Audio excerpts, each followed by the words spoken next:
Imagine this scene. I was at this grand inauguration ceremony not too long ago for some new public program, and the production value, it was honestly Hollywood level. Oh, wow. Yeah, I mean, there was this massive high-res LED backdrop, a whole swarm of drone cameras buzzing overhead. The media team, I swear, seemed to outnumber the actual engineers on the project. That's telling, isn't it? It is. And the official at the center of it all, he was performing with the precision of a method actor. He'd pause for applause, direct the photographers to get that perfect angle that made him look visionary, but also humble. He gave this pitch-perfect speech about innovation, equity, the future. Of course. But then the cameras cut, the VIPs all sped away in their SUVs, and I walked behind that massive, expensive backdrop to see the actual facility they had just launched. Okay. It was a ghost town. The equipment they just showcased, it was a prop. It wasn't even plugged into the main power grid. You're kidding. Not at all. The revolutionary system they promised was, in reality, just a fresh coat of expensive paint on a crumbling structure that hadn't seen a real upgrade in, 2 decades. The entire theatrical event had burned through a PR budget that dwarfed the actual development costs. Wow. It was it was a jarring realization. It felt like we've collectively decided to skip the boring, invisible work of laying a foundation, the safety, the trust, the actual competence, and we've jumped straight to this desperate need for applause. It's like we're not building institutions anymore, we're building film sets. We are standing on this magnificent, well-lit stage, acting out the role of a modern society, while the floorboards right under our feet are just completely rotting away. That is a powerful and, unfortunately, a very familiar image. Yeah. And it perfectly sets the stage for our deep dive today. It really feels like the core issue. It is, because what you're describing is this systemic preference for image over substance. It's performativity replacing genuine performance in governance. And it's not just a few isolated cases of bad management. This is a structural failure that affects public administration, political leadership, even ideological movements across a lot of developed nations. So where do we even start to unpack that? Well, we're essentially dealing with 3 interwoven crises that all reward appearance over reality. First, we'll get into these systemic failures in administrative evaluation metrics. Basically, institutions are measuring all the wrong things, and that's leading to an erosion of meritocracy. Okay. Second, we'll investigate the sociological impact of this culture of narcissism and how social media plays into it, especially with political leadership. We'll look at how that pursuit of personal image just exacerbates the performativity. And the third piece. And finally, we'll analyze how political and even ideological movements are themselves prioritizing these theatrical, symbolic gestures over, functional governance. Our mission here is to really uncover the systemic flaws that actively reward the appearance of competence while penalizing the slow, substantive work of achieving real results for you, the citizen. Okay, let's unpack this dramatic shift, starting with the nuts and bolts of public administration, because it seems like this is where the system begins to go wrong long before any politicians even get involved. The core problem, as you said, is that organizations are constantly confusing activity with actual achievement. That's it. Or, more technically, confusing outputs with outcomes. What's the fundamental governance risk in that confusion? It's a profound governance risk. Yeah. And it's profound because it fundamentally obscures the central question, which is the organization actually achieving its legally mandated mission? When you confuse the two, you stop evaluating impact and you start evaluating effort. Right. It's about looking busy versus getting something done. Exactly. Let's define them clearly. Outputs are the immediate, tangible results. They're the what of government action. Okay, give me an example. Sure. Think of a public housing program. The outputs are the number of units constructed, the amount of money dispersed to contractors, the number of planning meetings held, or reports delivered on time. The stuff you can count easily. The stuff you can count. They're quantifiable activities. They prove that the bureaucratic machinery is operating and that people are busy. They are easy to count, and crucially, they are very easy to audit. So outputs show the government machine is running, money's being spent, processes are moving. It provides that instant, satisfying tick on a spreadsheet. But the output by itself doesn't tell us the so what, the real change in people's lives that's supposed to justify the whole exercise in the first place. Exactly. And that's where outcomes come in. Outcomes are the real substantive changes that result from those government actions. So what? Did the housing program actually lead to improved living conditions? Has it genuinely reduced homelessness in the city? Are the families in those new units experiencing a better quality of life? Are they saving money they can now spend on education or healthcare? And those things are much harder to measure. So much harder. Outcomes are complex. They take time to manifest, sometimes years. They're influenced by tons of external factors, and they are inherently much harder to measure or attribute directly to just one government intervention. And the risk then is when oversight just stops at the easy measure, the output, instead of insisting on the hard truth of the outcome. That's the trap. We risk creating implementation without genuine impact. We spend billions to churn out data points that ultimately signify nothing about the public good being served. That makes perfect sense. If I'm a director or some bureaucratic leader and I know my job security, my budget, my next promotion, if it all depends on ticking boxes of activity by the end of the fiscal year, I will absolutely optimize for those ticked boxes. Of course you will. The easy outputs, even if they deliver, negligible societal change. And that's strategic optimization. Focusing on what's easiest to measure rather than what truly matters creates what governance experts see as 3 predictable and catastrophic systemic failures. Okay, what's the first one? First, you get false assurance. A public organization's board sees a report. It shows funds dispersed, projects executed, reports submitted. They tick the box, the audit passes, and they assume the public purpose is being met. But it's an illusion. It's a complete illusion. Yeah. That ticked box provides zero assurance that the public purpose is actually being achieved. You get a sense of safety based purely on motion. That's deadly, because it convinces the decision makers they don't need to dedicate resources to course-correcting a failing strategy. They assume they're succeeding when they're just seeing a process being completed. Precisely. And that leads you directly to the second failure. Perverse incentives. If activity is the metric that guarantees institutional survival and executive rewards, organizations will systematically optimize for what is counted, the outputs. Not what matters, the outcomes. Not what matters. This incentivizes quick, flashy projects over slow, fundamental, structural reform every single time. Can you give us a concrete example of how that perverse incentive structure plays out in real life, where the pressure actively discourages someone from doing the right thing? We have a textbook case with an urban planner. We'll call him Elias. Elias was genuinely passionate, very competent. He identified a major structural issue in his city, high homelessness, and at the same time, these vast tracts of unused, abandoned industrial land. Okay. He devised this solid 10-year plan to rezone those lots for high-density, affordable housing. I mean, that was a serious, substantive outcome that would have directly alleviated suffering. And the administrative reality. The administrative reality was that the plan was slow. It required 2 years of quiet, necessary legal restructuring, environmental impact assessments, complex negotiations between departments, all before a single tangible output like a construction permit could even appear. So for 2 years, he had nothing flashy to show for his work? Nothing. He had meeting minutes and draft legal changes to report. But his department, which was seeking higher public approval and, modern administrative credibility, had just introduced new metrics. Ah. And these new metrics heavily prioritized high visibility output and quarterly public engagements. The system was just screaming for theatrical, quantifiable evidence of activity right now. I can see where this is going. The system penalized the crucial foundational work. Completely. Under immense pressure from his superiors, Elias was essentially forced to shelve that vital rezoning plan.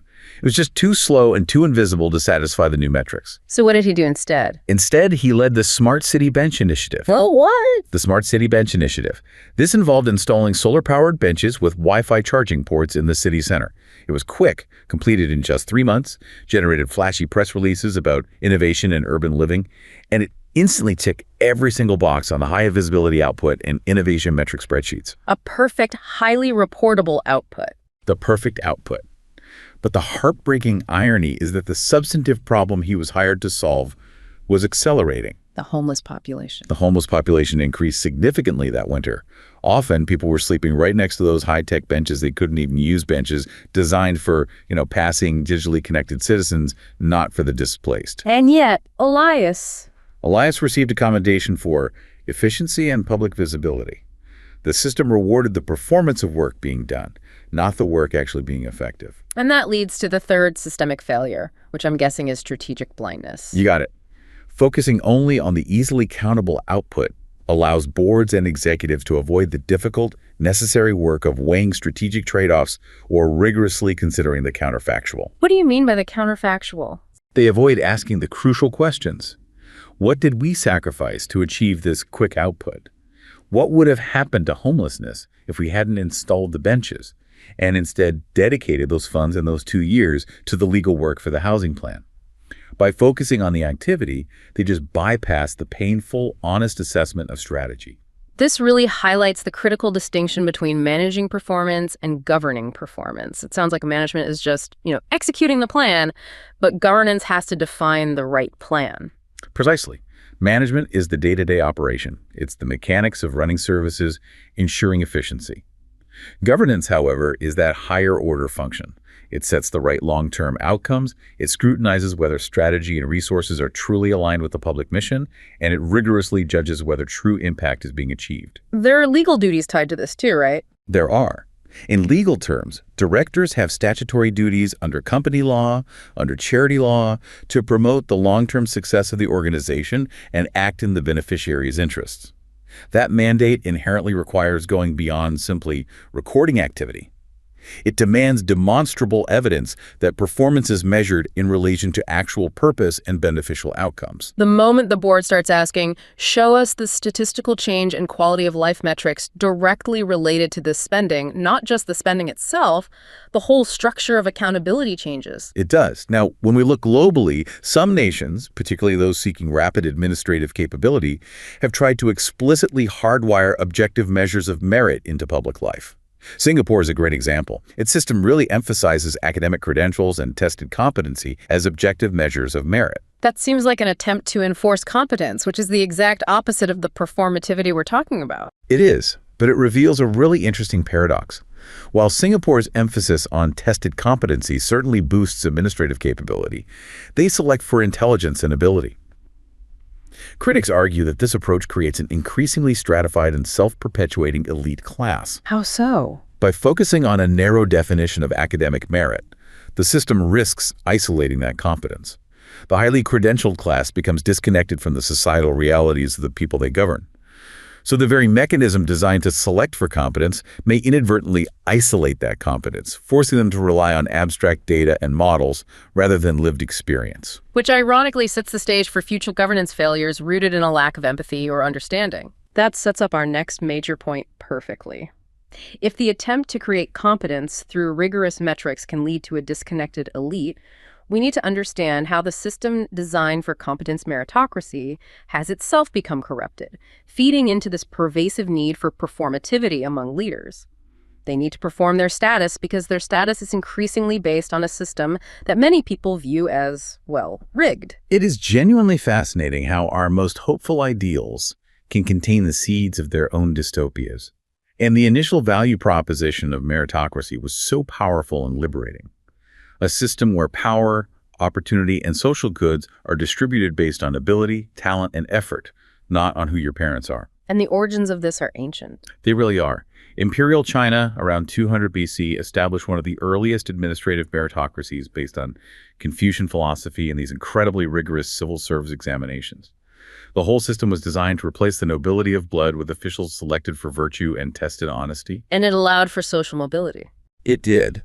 Though it was limited, the idea later traveled and influenced the British civil service, particularly in India, and was championed by Enlightenment figures in the West.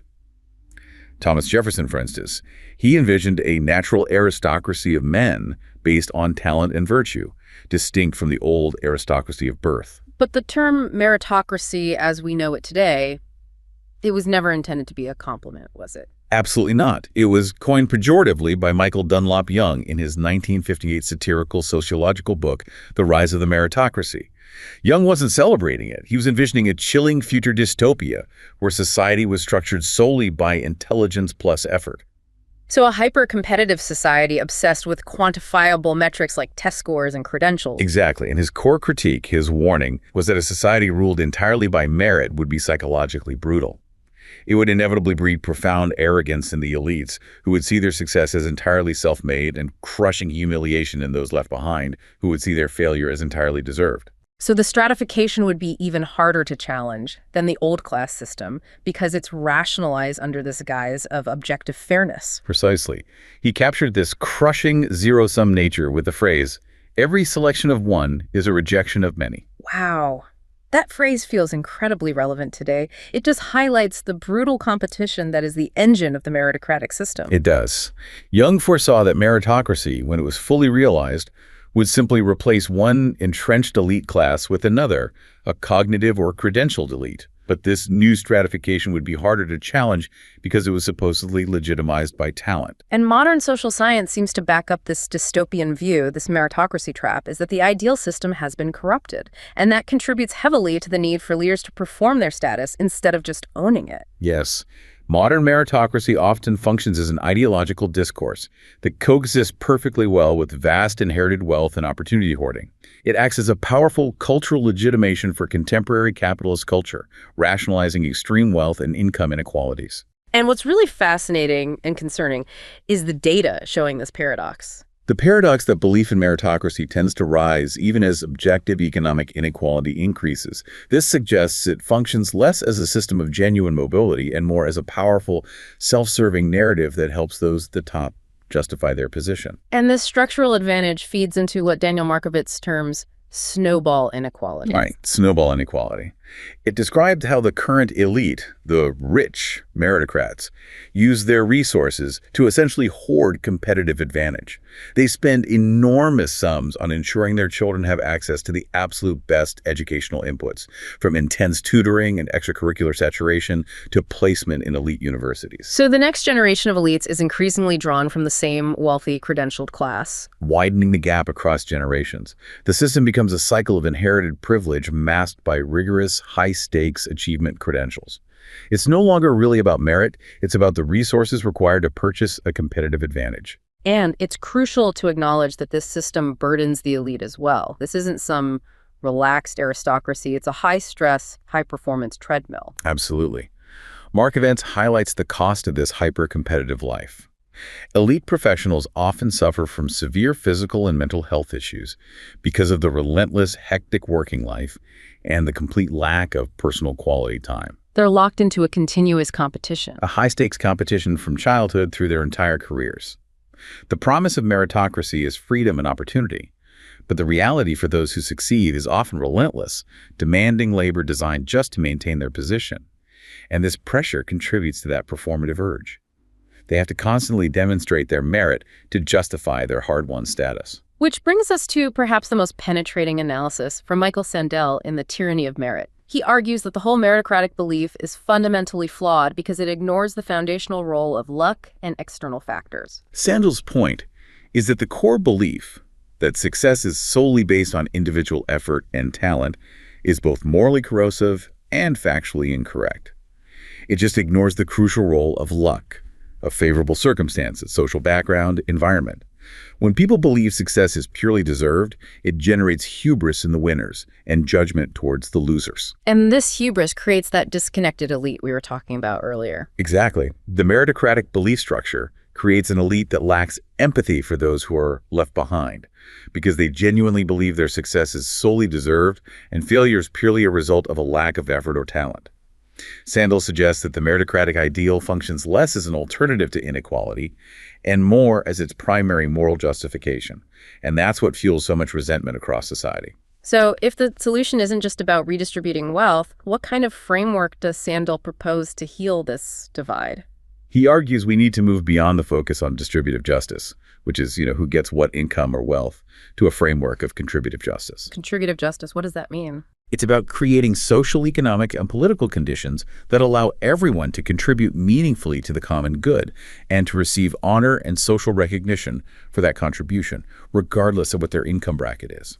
Can you elaborate on what contributive justice looks like in practice? How does it contrast with our current metric-obsessed system? Well, in the current system, we celebrate the quantifiable achievements that yield the highest salary, the output metrics of the elite, like complex financial engineering or high-level academic research. Contributive justice demands a public conversation about what societal contributions are truly valuable. So it shifts the focus. It shifts the focus to honoring the people whose work sustains the community, the nurses, the teachers, the utility workers, the caregivers, jobs that are often overlooked or poorly compensated under the current meritocratic valuation system. The difference is crucial then. Instead of asking, how can we make everyone rich? We'd be asking, how can we structure society so that everyone, regardless of their credentials, feels honored and necessary for the function of the community? It replaces the relentless competition for status with a shared responsibility for contribution. That's a profound shift from evaluating worth based on the size of a paycheck to evaluating it based on the depth of the societal contribution. But if the failure of meritocracy sets the stage for this competitive, self-justifying elite, then social media acts as the perfect accelerator, pushing political life into a realm of pure, self-serving image. Social media is the engine room of modern performativity. It's fundamentally engineered to satisfy and reward individuals with narcissistic traits, people who crave external validation. And when we say narcissism, we don't just mean vanity. No, not just vanity. We define it as a set of psychological characteristics: a craving for admiration, an expectation of special treatment, an inability to take criticism, and an inflated sense of self-importance, often coupled with a lack of empathy. And we see two main expressions of this, right? Both of which are highly rewarded online. Yes. You have grandiose narcissism, which is typically the charismatic, extroverted, highly visible type you often find in traditional political leaders. They seek out attention and thrive on applause. And then you have vulnerable narcissism, which is characterized by insecurity, anxiety, and hypersensitivity. And that type is also drawn to social media.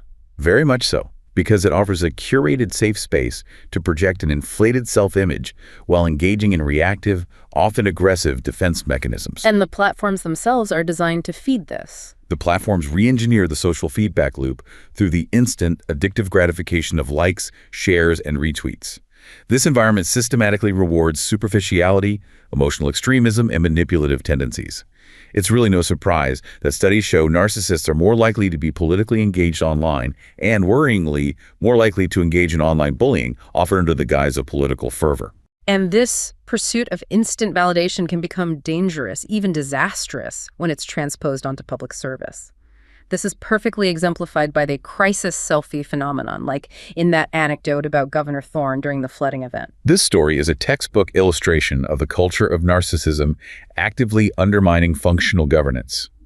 A severe flooding event struck a region, and Governor Thorne rushed to the scene to project that boots-on-the-ground leadership. With a media team in tow, I assume. A full complement of aides and a dedicated media team, eager to generate content for his social channels. Now, the actual urgent work was getting sandbags and emergency supplies to cut off neighborhoods.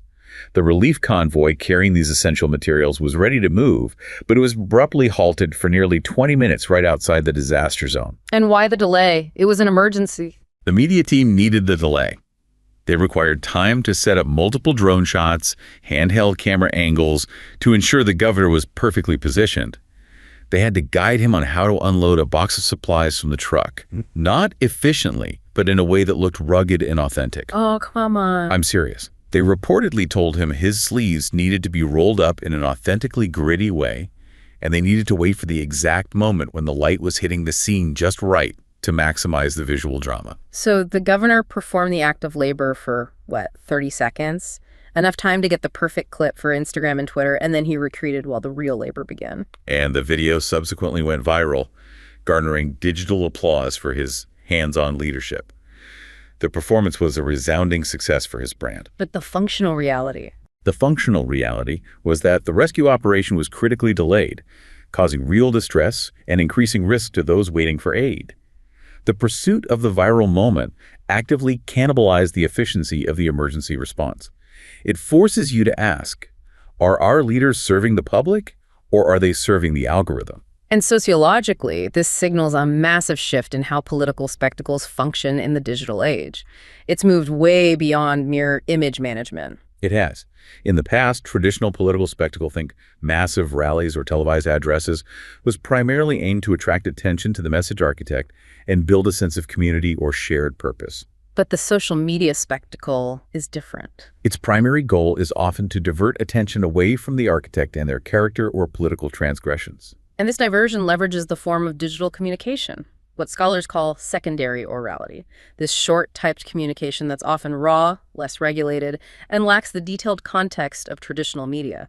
It's perfect for rapidly moving the public's focus. Absolutely. And we see this deflection achieved through specific, deliberate rhetorical techniques, often observed in the online discourse of highly visible political figures. What's the first one? The first technique is deliberative sales pitching. The communication has to be immediately attention-grabbing, but the focus must instantly be redirected past the messenger and onto the perceived crisis or solution. They use succinct sound bites and dramatic capitalization to do this. Correct. For example, a political architect might tweet something like, "We will follow two simple rules: buy American and hire American, massive progress being made."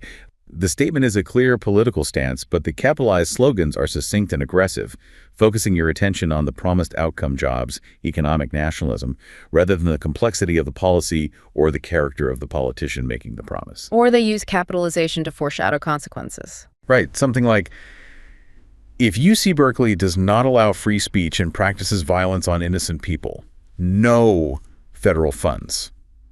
This technique doesn't just emphasize a point, it frames the issue as a causal chain reaction. So the public conversation shifts entirely to the possible policy implication, withholding federal funds, directing attention away from any prior problematic actions by the messenger that might have triggered the debate. Okay, and the second technique is implied heroism, which subtly casts the leader as the protagonist without them having to explicitly say, "I'm the hero."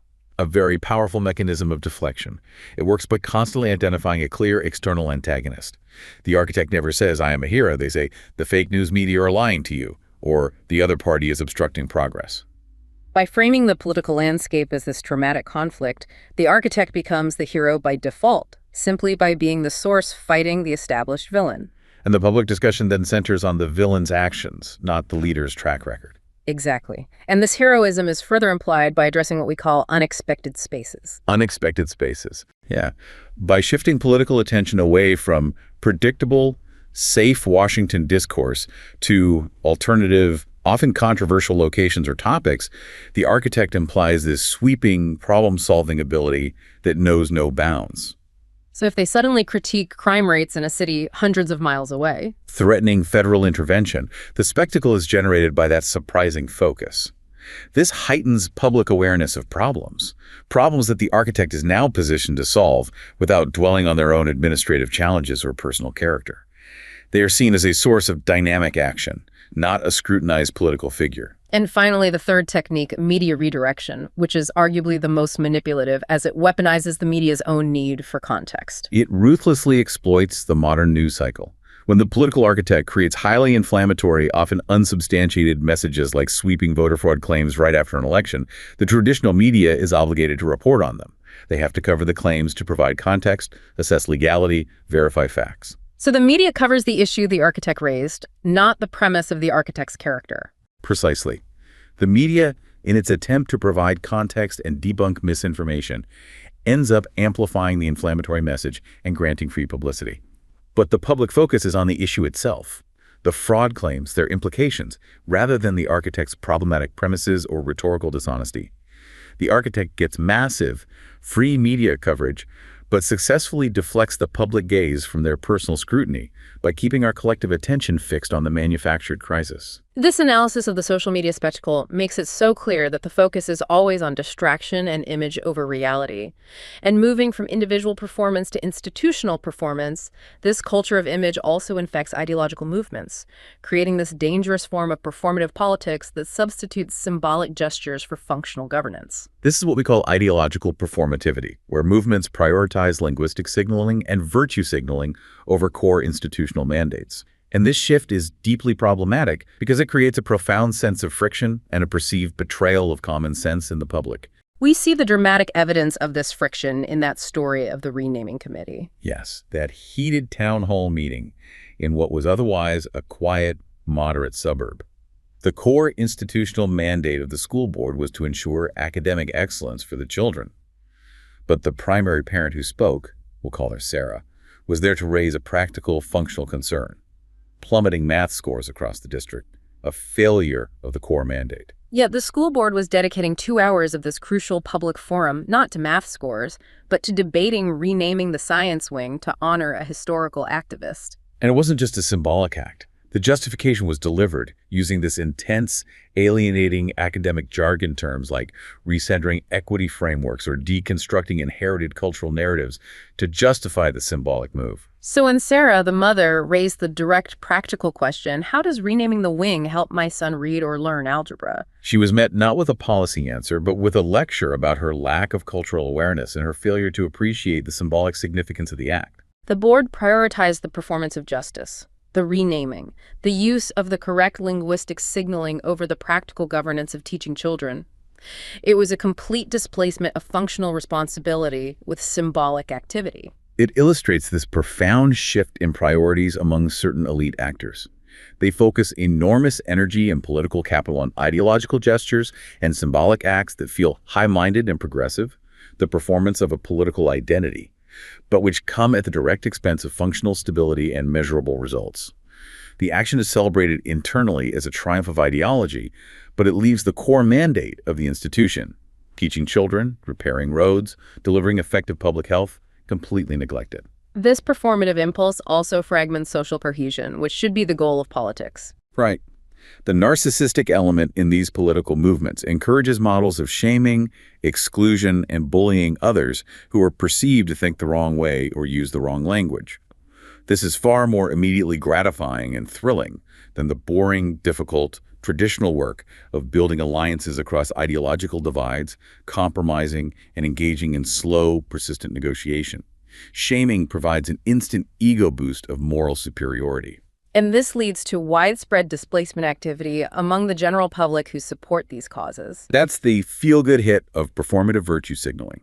Liking a post, changing a profile picture, or signing an online petition provides instant moral gratification without demanding real-world sacrifice, personal risk, or delivering tangible impact. And this model of brand-driven campaigning also lets powerful institutions off the hook. Completely.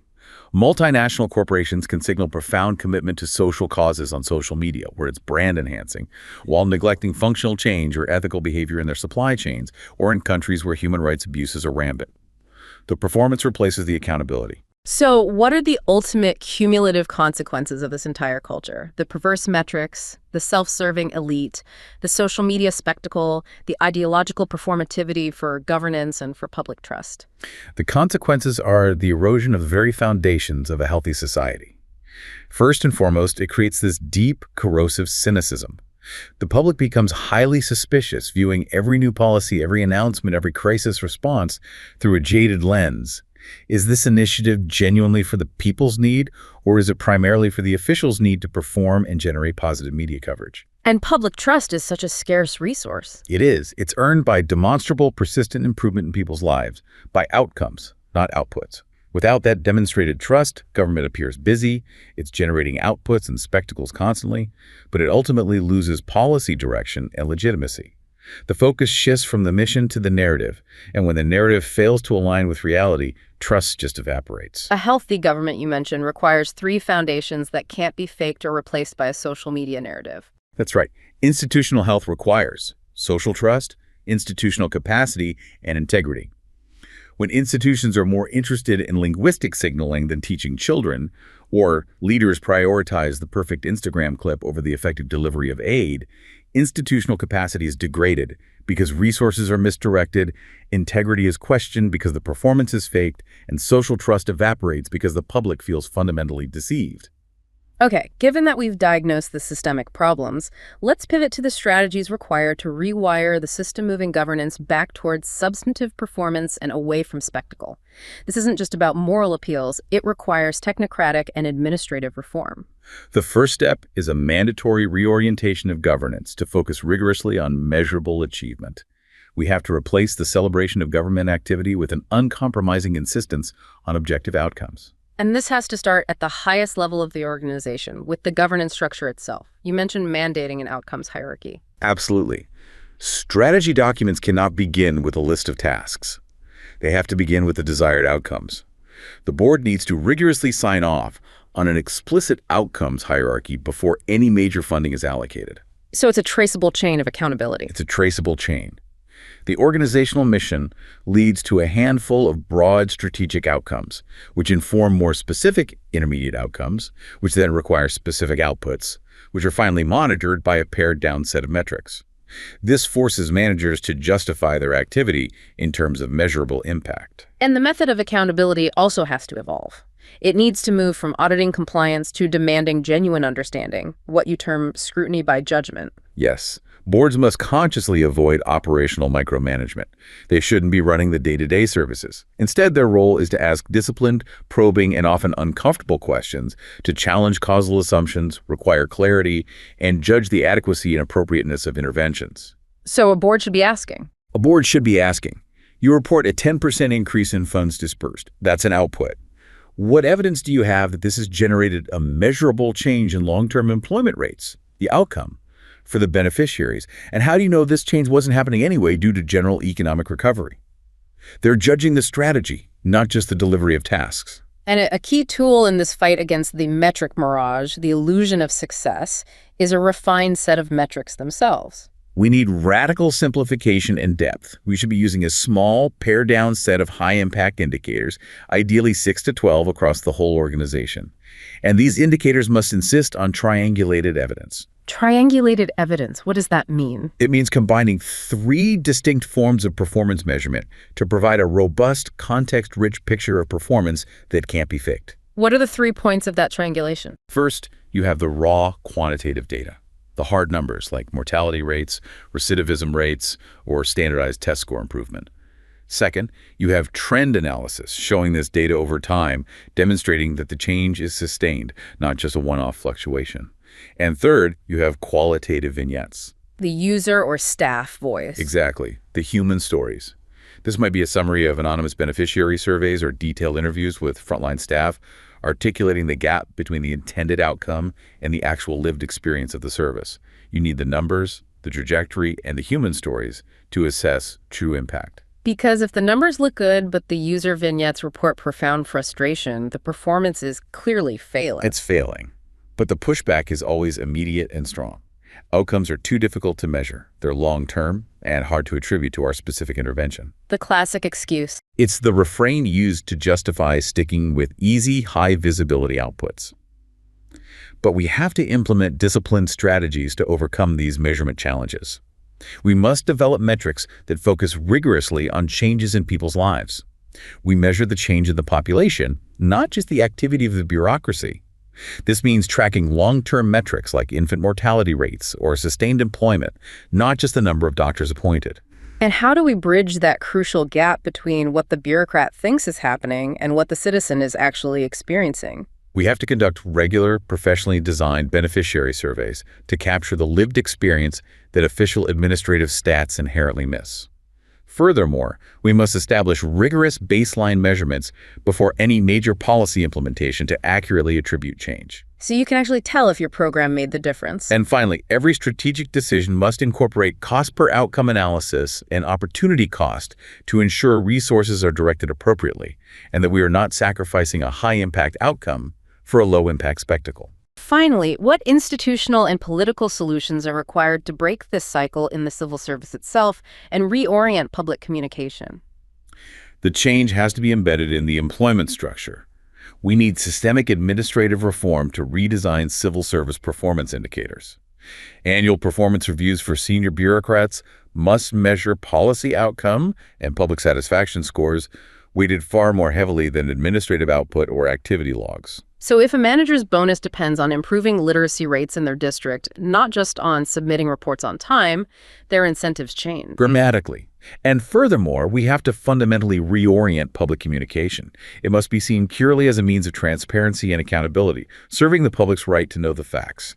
We must aggressively remove its capacity to function as a tool for personal image creation, political deflection, or brand-enhancing spectacle. What this deep dive really reveals is a critical systemic failure, where administrative evaluation, elite insecurity fueled by a flawed meritocracy, and digital platforms have all conspired to create a governance model that actively rewards looking good over being good. The pursuit of external validation, whether it's through perverse metrics like high-visibility output or the self-serving social media spectacle, relentlessly distracts from the quiet, difficult work of structural competence. It is the ultimate failure of foundational integrity. Power, when it's uncoupled from reflection, from genuine service, and from outcome-based accountability, easily transforms into theatrical drama. The fundamental warning is clear. The magnificent stage that has been built without a foundation, social trust, institutional capacity, and integrity will inevitably collapse under the weight of its own ego and the burden of its own performance. And the resulting debris will impact many people, those whose lives depended entirely on the promised but neglected systems underneath. The true test of a society is never the grandeur of the show, but the integrity of the unseen structure holding the whole thing up.